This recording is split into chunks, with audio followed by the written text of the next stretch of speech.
Oh, ano Rachel? Anong sabi ng yung mayamang pamilya dito? Hindi ko man lang sila na ipaghanda.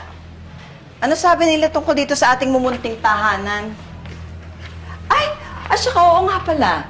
Nasubungan ba sa kanila na inaapi kita rito? Laura. Na pinahihirapan ka namin dito? Laura, preno muna dyan. Nagugutom na kaming lahat. Ayusin mo na yan. Hindi nga ako siya sumama sa kanila eh. Kasi gusto niya dito. Uy, salamat naman. Diyos ko, hiyang-hiya naman ako sa'yo. Pinili mo pa talagang dito ka na lang sa amin para maging pabigat ka at saka pahirapan mo kaming lalo. Ano? Nay, ano ba? Oy, bakit? Totoo naman ah. Doon naman siya talaga nababagay hindi ba? Doon sa mayaman niyang pamilya na pinalaki kang disgrasyada. Tama na! Ano ba kayo? Kailan nauso dito ang pagbabastusan, ha? Mahirap tayo. Pero nakikinig tayo sa isa't isa. Anong nangyari? Ha? Ba't walang nakikinig? Sige po. Aalis na lang po ako. Ay, naku, salamat naman. Narinig din. Usually, alis. Laura, tama na yan. Sige ha. Ganyan kayo? Gusto niyo umalis ako? O sige, aalis ako sa sarili kong tahanan.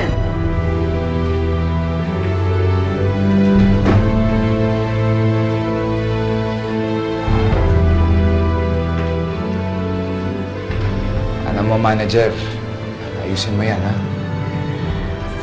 Napapagod na ako sa inyong mag-ina. Hindi na ako kakain sa kapitbahay.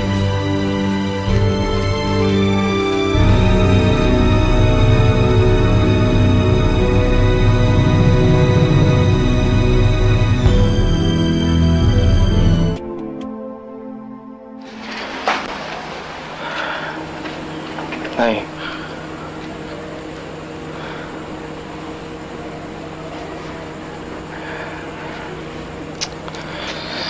Nay naman. Time out na muna, pwede? Kaya mo naman ako magsalita muna, Nay. Makinig ka sana. Tingin ko galit kayo kasi sinisisi niyo yung sarili niyo dahil sa pagkakamali ko.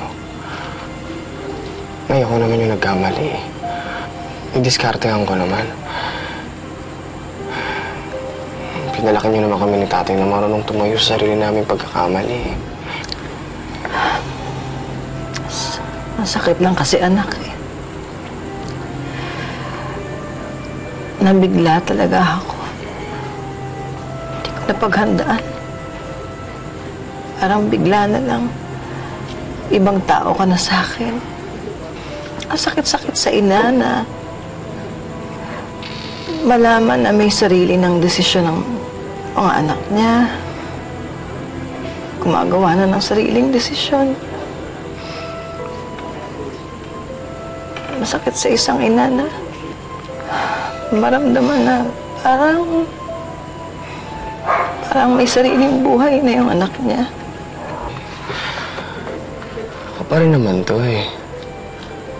Gagawin ko pa rin naman lahat para sa inyo. Dagdag na naman si Rachel eh. Magkakaanak na ako. Magkakaapo ka na. Sisikapin kong palakihin yung anak ko katulad ng pagpapalaki niyo sa amin ni tatay.